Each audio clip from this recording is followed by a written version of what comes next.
ele veio aqui, ó, que até que a gente já leu. Então, ele iniciou o tratamento, lembra, com Degarelix e apalutamida em julho de 2024. Ele encontrou-se internado, né, devido a um quadro de pneumonia. Estava com previsão de alta, ele teve alta, ficou bem.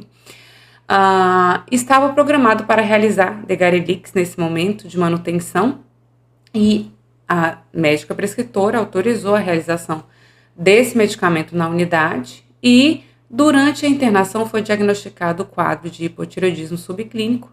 Opto por suspender a apalutamida e modificar a dose para abiraterona 250 mg, 4 comprimidos via oral em jejum. Então, nesse momento, ele foi verificado o hipotireoidismo subclínico dentro de todo o processo multi ali do paciente internado com a gente, e depois ele realmente evoluiu, ele entrou no hipotireoidismo clássico mesmo, e esse paciente suspendeu o medicamento. Veja bem, solicito autorização para Exgeva, denosumab 120 mg, subcutâneo trimestral para tratamento da metástase óssea, e eu já vou explicar para vocês sobre isso, tá? Porque não é para tratamento da metástase óssea. Então, às vezes são jargões que são usados no meio clínico, mas a gente que é farmacêutico clínico e a gente entende de mecanismo de ação, nós vamos entender que ele não trata a metástase em si, tá? Então, você tem que ter esse conhecimento, até mesmo para ter crítica quando lê um relatório médico. O paciente realizou o PSA para avaliar a resposta do tratamento, porém, o método de detecção do hospital é o limite de 100. E dessa forma, os exames mostram PSA acima de 100, sem ser possível mensurar o valor exato. Olha que incrível isso. Então, eu tive que fazer várias tratativas com esse caso. Eu tive que ligar no laboratório para conversar com um colega farmacêutico, bioquímico. Olha, vamos usar outro método, né, de numeração, porque é importante para o paciente de próstata. Não é comum eles verem um PSA acima de 100, mas para o paciente de próstata, câncer de próstata, pode acontecer. E a médica precisa desse dado para ver se está tendo tempo de duplicação, para ver se tem resposta de tratamento. Então, olha tudo que a gente aprendeu em um caso. Tá? Olha como o PSA é importante. E uma falha nesse resultado assim, de informação prejudica todo o histórico que esse paciente vai acompanhar. Então, eu ajudei em todos os processos, tanto na internação quanto com o laboratório de análises clínicas, tá? No fornecimento ágil dos medicamentos enquanto esse paciente estava internado. Então, notem o papel de vocês, o quanto é relevante. Então, vamos lá para o próximo. Aqui, próximo slide.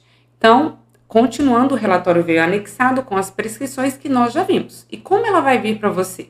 Seu atendimento vai ser esse, vai ser ler o relatório médico, entender a história, ver onde você pode intervir e avaliar também os dados da prescrição. Então, aqui é o nome comercial, Firmagon 80 mg, Degarelix, tá? Esse paciente, se for a primeira vez, isso aqui está errado, tá? É a dose de ataque, então nós precisamos avaliar isso, mas esse paciente já tinha utilizado lá em julho, ele já tinha feito a dose de ataque, que inclusive naquela ocasião o relatório estava errado, estava com 80 mg e a dose de ataque é 240, a gente precisa atingir o steady state para depois ele se manter ali constante na sua farmacocinética, tá? Então, esse medicamento aqui está certo. Nesse momento, era dose de, olha aqui, ó, manutenção. Acompanha minha setinha. Manutenção, tá? Então, isso vai ter que estar no seu protocolo. Tudo isso você checa. Check, ok, manutenção tá ok. O intervalo tá dentro do intervalo, ok, então eu posso dispensar. É para neoplasia de próstata, porque aqui, gente, pode aparecer mama, tá? E vir com o medicamento errado. Então, aqui, conferir o CID, ok? Claro que eu suprimi todos os dados do paciente, preservando a identidade do paciente. Então, subcutânea, a via tá certa, tem interação com creatinina, é um paciente doente renal crônico, vou avaliar exame, avaliar se tem ajuste de dose renal, não é este caso. Beleza? É um medicamento que precisa de superfície corpórea ou é SC aqui? Não precisa de superfície corpórea. Então, análise da prescrição, ok. E aí, só para vocês relembrarem quem tá aí pensando, meu Deus, qual é esse mesmo? Que eu já esqueci o nome do medicamento. Que ele serve? Ele é um antagonista do GNRH/RH. Na hipófise anterior é com a partezinha da frente da hipófise, né? Tem a neurohipófise que fica atrás. E a gente sabe que a hipófise fica lá na cabeça. Mostrei a imagem para vocês agora há pouco. Então, quando diminui GNRH/RH, claro que se é o GNRH/RH que manda release, liberar FSH, para de liberar, né? E aí reduz a produção de testosterona, porque se é o LH que manda a glândula produzir testosterona, o testículo produzir testosterona, para também. Então, esse medicamento acaba por antagonizando o GNRH/RH e diminuindo lá no final, que é o eixo hipotálamo, hipófise, gônada, acaba tirando ali o alimento do tumor, que é a testosterona, tá beleza? Diferente da gozerelina, que é um antagonista, que é um agonista, né, um análogo de GNRH/RH. Então, ele dá GNRH para o corpo, tá? Estimula continuamente a produção dos hormônios sexuais.